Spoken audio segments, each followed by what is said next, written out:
ये जो महत्वपूर्ण चुनाव हो रहा था 5 राज्यों का, उसमें 3 राज्यों का चुनाव संपन्न हो गया। अब बचा हुआ है 2 राज्य का, राजस्थान और तेलंगाना। एक तो ये देखना पड़ेगा कि बात तो सही है कि संतप्त तो जनता है, महाबली जनता है, महाबली मतदाता है, लेकिन उसकी स्थिति क्या है? वो किस तरीके के रणनीति के कुचक्र में फंस दिया जाता है या उसको फंसा दिया जाता है। ये राजनीतिक दल जो खेल करते हैं या राजनीतिक दलों के नेता जो खेल करते हैं, अपने कार्यकर्ताओं के साथ भी खेल कर दिया करते हैं। साल भर तक, 5 साल तक ये जनता के बीच इनको शिक्षित करने का काम जो लोग करते हैं, वो जैसे ही चुनाव आता है वो एकदम से मैदान से बाहर हो जाते हैं। हाशिए का एकदम मेड़ पर ही माने एकदम हाशिए से भी गायब हो जाते हैं। और ऐसी हालत में वो सारे खेल, वो सारा का सारा पूंजी और ये जो ये धन ये मनी और मसल का खेल शुरू हो जाता है। और वो चीजें हम लोगों ने देखे अभी उस पर हम लोग जो दूसरे राउंड में ये थोड़ा चर्चा करना चाहेंगे उस पर। अभी तो हम चलेंगे जितेंद्र सोढ़ी जी के पास। सोढ़ी जी, एक चीज देख रहे हैं कि 390 सीट का तो चुनाव एक दिन में हो जाता है और आपके यहाँ 90 सीट का चुनाव 2 दिन में होता है। और उसकी क्या स्थिति परिस्थिति आप देखते हैं? तो आप ऐसी हालत में आप अपने ये मतदाताओं के महाबल को आप किस तरीके से आंकते हैं? सोढ़ी जी। देखिए, बंगाल में 5 दौर में भी हुआ था, पांच दौर में चुनाव हुआ था। तो ये तो अपना पॉलिटिकल इंटरेस्ट से डिसीजन लिया जाता है कि केंद्र में बैठे हुए लोगों का हित किसमें है, ज्यादा लटकाने में है या एक दिन में है। लेकिन जहां तक छत्तीसगढ़ का सवाल है, छत्तीसगढ़ में यदि 2 दिन में चुनाव हो रहा है तो उसमें ठीक है, उसमें व्यवस्था में, क्योंकि बस्तर के इलाके बहुत दूर पड़ते हैं और रिमोट एरिया पड़ता है, वहां पर शांतिपूर्वक सही ढंग से चुनाव हो गया। और इधर के जो मैदानी इलाके हैं इसमें चुनाव जो हो रहा है। लेकिन मैं जो एक बात कहना चाह रहा हूं, अभी बहुत सारी चर्चा हो गई और सबने कह दिया, लेकिन ये बात सच है कि महिलाओं का वोट परसेंटेज ज्यादा है। पर उसका कारण ये नहीं है कि महिलाओं के लिए कोई लुभावने वादे उनको ज्यादा असर कर रहे हैं। महिलाओं में स्वयं जागृति आ रही है और प्रचार इतना हो रहा है कि आम लोग भी इसमें वोटिंग में इंटरेस्ट ले रहे हैं। ये हमारा जो कहना चाहिए कि 75-77 साल का जो हमारा लोकतंत्र है, उसके धीरे धीरे लोगों का उसकी महत्व को जो है वो लोग महसूस कर रहे हैं।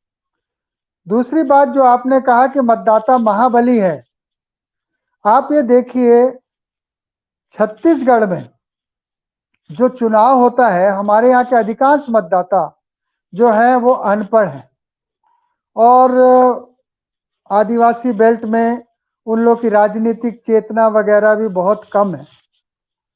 लेकिन उसके बावजूद ये भी सच है कि वो जो मत देते हैं वो 2 तरीके से देते हैं। आप आज़ादी के बाद से देख लीजिए, पूरे भारतवर्ष में भी ये कमोबेश लागू होगा कि वो जो हमारे मतदाता हैं वो 2 तरीके से मत देते हैं। एक मत होता है जो क्रूशियल इलेक्शन में होता है और एक होता है मत उसका जो आम इलेक्शन में होता है, साधारण परिस्थिति में होता है।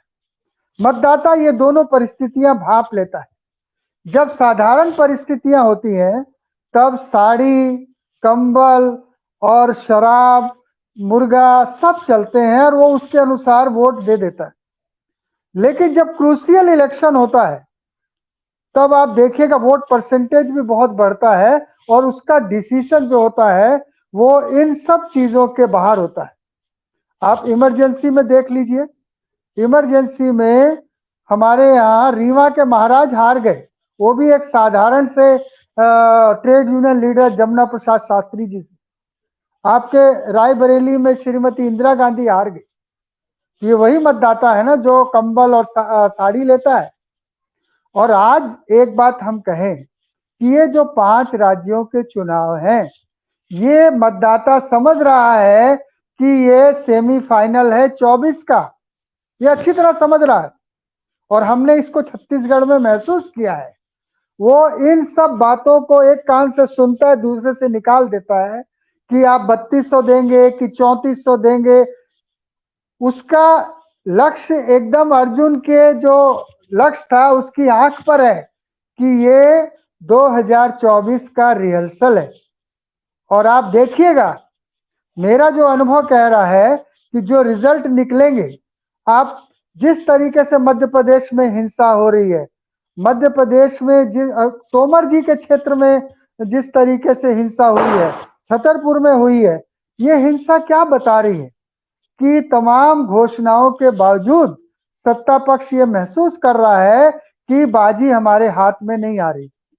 और छत्तीसगढ़ में बड़ी शांति से चुनाव हो रहा है, लेकिन वोट जो है वो बड़े, जो हमको रिपोर्ट आ रही है, बड़े सोचे समझे तरीके से वोटर वोट डाल रहा है। क्योंकि एक बात को हमको मानना पड़ेगा कि मतदाता मूल रूप से जो है वो इस देश के लोकतंत्र के महत्व को समझता है। चाहे वो अनपढ़ है, वो समझता है उस बात को। आप भले बोलेंगे वो बता नहीं पाएगा, आपको एक्सप्लेन नहीं कर पाएगा, लेकिन उसका डिसीजन ये बताता है कि वो इस चीज को समझता है कि कब उसे क्या फैसला लेना है। और हम जो अभी हमारे छत्तीसगढ़ में जो रिपोर्ट आ रही है, चुनाव आयोग का जो पूरे देश के अंदर हाल है वही यहाँ पर है। हमारे यहाँ मतदाता जब वोट देता है तो अपने मन से वोट नहीं देता है। हर परिस्थिति में वो अपने मुखिया से पूछेगा, गांव के मुखिया से पूछेगा वोट कैसे दें। वो अपने दुकानदार से पूछता है वोट कहाँ देना है। वो अपने मास्टर से पूछता है वोट कहाँ देना है। वो अपने पंचायत में चर्चा करता है वोट कहाँ देना है। तो भले ही वो अनपढ़ है, लेकिन उसके कांटेक्ट जो है वो समाज के उन तबकों से होते हैं जो लोग इस बात को समझते हैं कि चुनाव का स्वरूप क्या है। ये मैसेज उस तक जाता है और उसी के अनुसार फैसला होता है। आप ये बात देखेंगे और हमारे यहाँ भी अभी उसी तरीके से फैसला होगा। आप देखते रहिए और तमाम लोग घोषणाएं जो भी कर रहे हैं करते रहेंगे, लेकिन इसमें डेमोक्रेसी के पक्ष में ये फैसला होगा